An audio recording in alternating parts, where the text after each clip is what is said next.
and welcome to a new episode of Sophia's Imagination Station. Today is a super special video because this is the first time we're making edible food, and this is the first time we have a special guest. So please give it up for my mom. Hi! So she will be cooking alongside with us. I'll link the ingredients down below in the description box, and as well as the measurements. And if you do need it, I'll also have the recipe with the instructions down below. So, hope you have a nice time watching. First, we're going to preheat the oven to 350.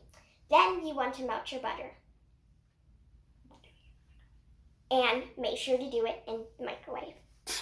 So here is what our butter looks like before. Now, while we're waiting for the butter to melt, let's do a little sing-along. Oh yeah, the butter's melting. Oh yeah, the butter's melting in the microwave, and I can't wait for it to be done. Yeah.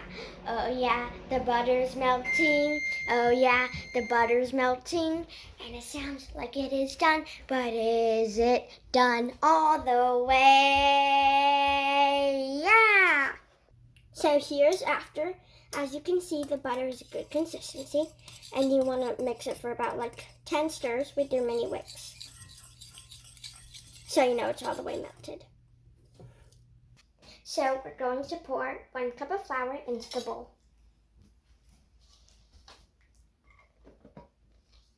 And then we'll add our 2nd cup. Here is what your flour should look like in your measuring cup. 1 cup. Right here. So now here's our 1 cup of sugar. My mom's holding the bowl for me, so I don't drop it. It should look like this, and you don't want to add 2 cups, just 1 cup of sugar. Next, add 3 tablespoons of Teaspoons. 3 teaspoons of baking powder. And pro tip, you do not want to mix your wet ingredients and your dry ingredients until it's before you put it in the pan. Next, add your 1/2 teaspoon of salt. And you want to make sure it doesn't overflow, or you'll have a super, super salty banana bread, which would not taste good. So here's what it should look like. Now, just pour it. Now add cinnamon. We're using a bulk bag of cinnamon, and we're just using our 1/2 teaspoon. And another pro tip, you always want to scoop or add your ingredients over top of the bowl, and that makes sure you don't get your tabletop messy or anything. So just scoop the top flat. So here's what it looks like, and now a whisk. I'd say estimate maybe 40 to 50 stirs. 3, 4, 5, 6, 7, 8, 9, 10. If Mom could interject, 12, you just 13, want to 14, make it 15, 16, totally 17, mixed. 18. So this looks good. So maybe just 20. Now, moving on into our wet ingredients.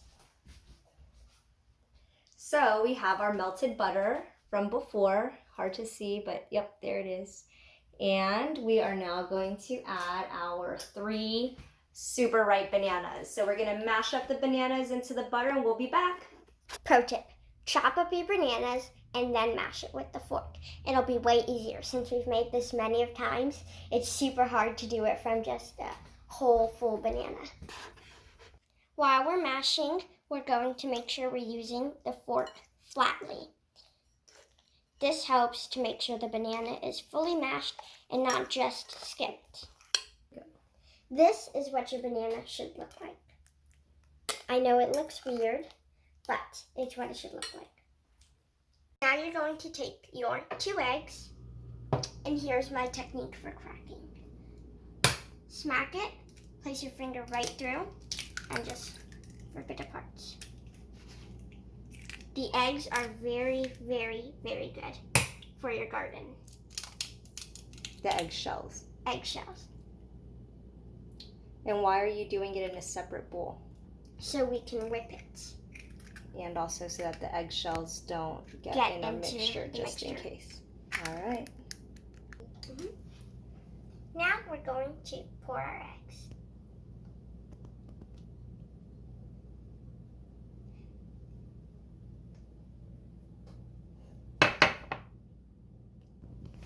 Now, the last of our wet ingredients is our vanilla extract.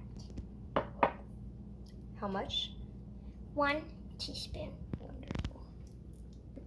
Now, exchange your fork for a whisk. Now, I'm just whisking all of our wet ingredients together. It'll be hard at first with the banana, but it'll get easier.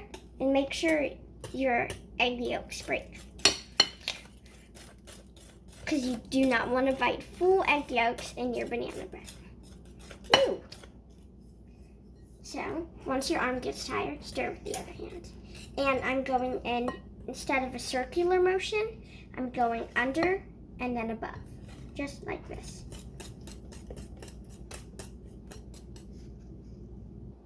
Pro tip: place your pan on the oven while it's heating, so it'll be easier to melt your stick of butter onto it. And why are we melting the stick of butter onto it? So your banana bread doesn't stick to it, and then you get all the edges stuck on the pan. Let your parent butter the pan, because the pan can be very hot if you used our pro tip.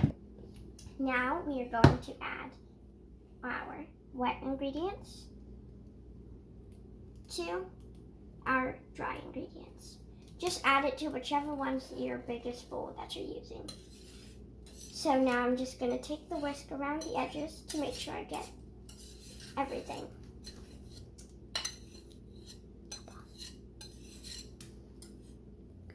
Now use a spatula to get the rest of it out. Make sure you're using the curved side and not the flat side, and then the top to get the middle. It makes it way easier. Use the flat side for when you're scraping it down, and use the curved side when you're using the edges. Now, I'm going to whisk them together, still using the same circular motion I used to mix just the wet ingredients. After I do that for about 3 times, I'll use the regular, well-known circular motion. Pro tip: you can use a baby fork to get the dough mixture out of your whisk. Just slide it through, flatten it, then pull it out, just like that. It's getting doughy, and here is where you can add the secret ingredient, like oats, extra cinnamon, walnuts, strawberries, cranberry, any other fruit or nut you want to add. It can be your little secret ingredient, or you can make your own spice with other mixtures of spice. So, as you can see, it's doughy. You want to make sure you get everything from the side. So I'm going to use our spatula and just push it down. I'm just using the bottom of it around the edges, like so. Just all around. If your arm gets tired, just ask your parent to do it. Another pro tip: make sure you get all the flour from the bottom of the bowl. The big moment, which I like to call the big pour. This is really heavy. I'm afraid I'm gonna drop it. Don't drop Let me it. go from the top. Don't drop it. There we go. Ask your parent to spatula the edges for you, because the bowl is very heavy and you don't want to drop it. Here is what it looks like.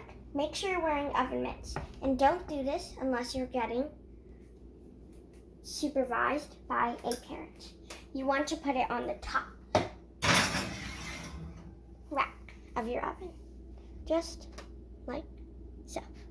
Now, go ahead and close it up and put a 7-minute timer. 7 minutes, not 7. Now, we put a timer on for 47 minutes. Well, the recipe calls for 45 to 55, so we like to start low because we can adjust from there. That was an hour. If you overcook it, then you're in trouble, but if you undercook it, you can cook it a little longer. So, that's our timer, and now we wait. I've already gone ahead and set up a tray, so when we take out the bread, we'll place it on this, on top of this metal plate in case anything falls over. Then, after we do that, we'll place it on this decorative tray, and then for our slices of bread, we'll just place this on there. Then, Let's take a sneak peek as to what it looks like right now. I can only really see my reflection, but here we let's go. lift it up. Let's open it. Sure. Nice. All right. Just put the banana bread on the metal tray to cool, and it is very, very hot. So we'll be back. So now it's a little bit hot, but I'm going to put in here. Oh, it's way heavier than I expected. So now I'm just going to cut a little piece with my knife. I'm actually going to cut 2 pieces because no one really wants the edge of bread. So now for the big reveal of what it looks like. It's so hot. It looks delicious. So there is what the banana bread looks like. I'm just going to cut a little piece. See, it falls apart if it's not totally cooled all the way. Yes. We didn't want to wait any longer. We were a little anxious. You can also use this for toppings on yogurt or any type of dessert. It's really good if you crumble it, and you can even make this for cake pops. All right, should we try? Yep. It's hot. Super hot. Okay. Ready?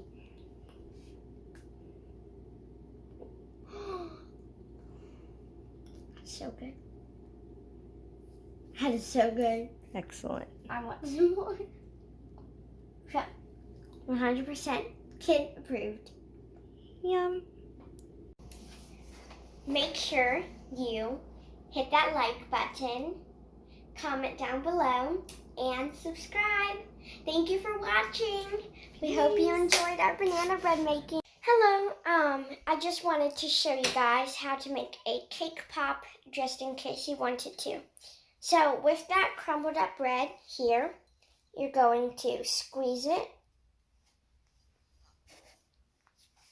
and make sure when you're forming it into a ball, don't roll it because then it'll crumble. Just squeeze it just like I'm doing.